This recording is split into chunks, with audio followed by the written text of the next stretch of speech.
cured from one day to the other. So that Friday night, we went over the border. They put us in the truck, covered us with a canvas. And when we got to the border, they asked the Russian guard, "What are you having there?" And he says, "I have a bunch of the guys that jumped into the borders, now we're throwing them back again." And they let us pass by. And they took us there to a middle of nowhere, into a mamish nowhere, just green grass. We were waiting there till the morning. Then the boys went into town, and they rented a van, came and picked us up, and we went to Debrecen. From there, we went to Budapest, where I found one of the ladies who was in camp with me. Her family was in Budapest hiding, and she had come back, so we saw her. And we stayed in Budapest a couple of weeks again, went down to the joint and to all the places that they make transports. So the first transport, unfortunately, was on Shabbos again. I mean, this is all run by Jewish people, but not from. So, but this time we said we're not going on Shabbos. Whatever it will be, there will be another one for sure. So, Taka Monday, they had another one, and we went the second time. They took us to Strasbourg. We spent a week in Strasbourg. We had a great time. Strasbourg is the most gorgeous city ever. We went to museums, we went to parks, we went to theaters, we really had a ball. It was wonderful. And then from there, with buses again, we went into Germany. We went to a DP camp called Ulm. And we were there about 2 years. It used to be barracks, army barracks for the Germans. So there used to be like 30, 40 people in one room. Married one, singles one, girls, boys, babies. But my brother volunteered to become a DP camp guard, so he had to work on nights. So this way we got a little room across the street where families used to get rooms. So we got a little room so we had privacy. So we stayed there, and we were waiting to go to Israel. And nothing was going. Everything was the Cyprus situation with the Exodus. People wound up in Cyprus. And it got to a point that the Germans would not allow us to leave the camps anymore. It was about 2.5 years since we were there. And I used to go down to Frankfurt am Main. I had cousins there. Some of the girls who went, when I went back to Romania, they were there.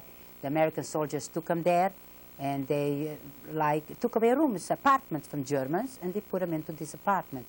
So one of these apartments was one of the places that if anybody went to America, other ones came in. So one of my cousins was still there. So I used to go traveling back and forth there, and I used to come back till one nice day. You want to stop? Change tapes. Sections at the top of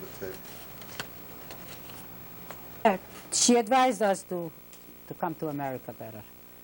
And then we registered in Frankfurt am Main by the consulate, and in 1948, in March, we came to America. Okay. In the DP camp Ulm, who were the supervisors? Who brought you food? From the joint. From the joint. Everything was from America. Were there any personalities in this particular DP camp? Like, were there any famous people who survived the war? No, it were a lot of Polish people too. It was a very mixed camp. But, were there any Rabbanim in this camp? No. Did they set up any schools in this camp? No, there were no children. Let's say trade schools for people? No, none. None. Did they? Did any? The DP camps were actually just like a pass-by. Just you never know how long you would stay there. Did anybody famous from America come visit? Like any famous Rav from Israel, any Zionists? No. I'm telling you, Israel was in trouble then. So Israel couldn't get anybody in. The British wouldn't allow the ships to come in. No, but did anybody come from, let's say, the Jewish Agency or a Zionist group to speak to you? And How did you entertain yourself in the camp? You were busy standing in line for food 3 times a day. That was one. And there were some people who, some people were singing, and saying jokes and stuff like that, but nothing spectacular. Did you have medical care in the camp? Yeah, there were nurses. Who were these nurses? American? No. German? No, from our girls. Polish, Hungarian, whoever were nurses Were before. babies born in this camp? Yeah. In fact, I shared, where we stayed across the street in the apartment was a 3-room apartment. So everybody had a room and we shared the kitchen. And 2 of the ladies had 2 babies. There were 2 families there with a baby, 2 little girls. Where did they have their babies? In the German hospitals? Yeah, over there in town. How did the people get along in the camp between the Polish Jews and Hungarian Jews this time? All right. Sometimes little incidents used to creep up, but nothing serious really. Okay. You have some pictures there of yourself right after you were liberated. Would you like to show it? Yeah, Could this you was explain where that was May 1st in Ranchmiller, where we were trying to feel better and It's recuperate. 1945? 1945, yeah, So that's a month after you were liberated. right. Yeah. And this one was another picture in camp with some of the girls. And as you could see, all the girls have nice, beautiful hair except me. You want to point out who you are? Yeah, I am right here. I'm right here because my hair fell out when I had typhoid. And as it was growing back, it was very, very thin that I couldn't do nothing with Are it. you still in touch with any of these girls? Unfortunately, no. Do you know what happened to any of them? Oh, yes, I know a few of them. Some live in Borough Park, bumping in the street once in a while. In the beginning, we used to be close. But then after a while, we just, I don't know why. In fact, one of my second cousins, her children went to school with my daughter.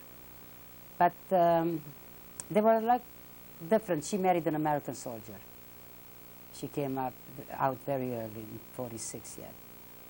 And, no, the funny thing is that you just wanted to get away from it all. When I met my husband, even my husband said, you can't go on talking all the time. You want to tell us how you met your husband? Yeah, sure. And show us a picture of him? 'Cause Yeah, I'll show you a picture of my husband when he was an American soldier. He came to America in 1948. That's my husband as an American soldier. he came to America in In 1938. 1930. Sorry. My father-in-law was in America since the early 30s. Where was your husband born? My husband was born in Hungary. My father-in-law was in America. Then he went back to Europe, and that was the time when Hitler started organizing in 1933, and he came back to America and he became a citizen.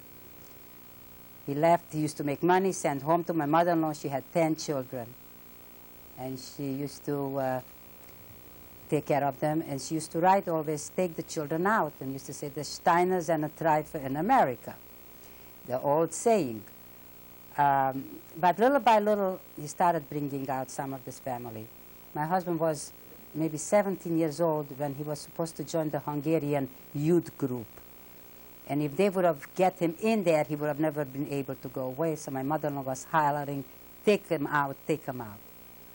So my husband came out as a young man. And then 2 years later, my mother-in-law came out. So from the whole family, 8 children were in America, 1 in Israel. No, 7.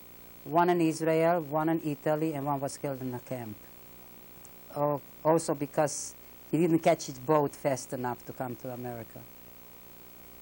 My father was telling us that he had cousins in America, but I didn't remember the name, and I didn't know the name. this cousin of mine who was in Frankfurt am Main came out to America a year before me. And she lived in Borough Park. She used to go to daven in the Young Israel on 14th Avenue. Then it used to be Young Israel. And there used to be a lot of boys and girls there. And one Shabbos afternoon, an American-born girl invited her to come to her house. And when she went to her house, her mother started asking questions where she comes from.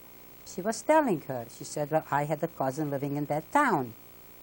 What was the name? And she told them. She said, well, there's two children in Germany on the same name, and they're my second cousins. So one day I got a long letter for this. I used to call her aunt. And she's telling me who she is. And I realized that this is the cousin my father had mentioned. Her name was Panate.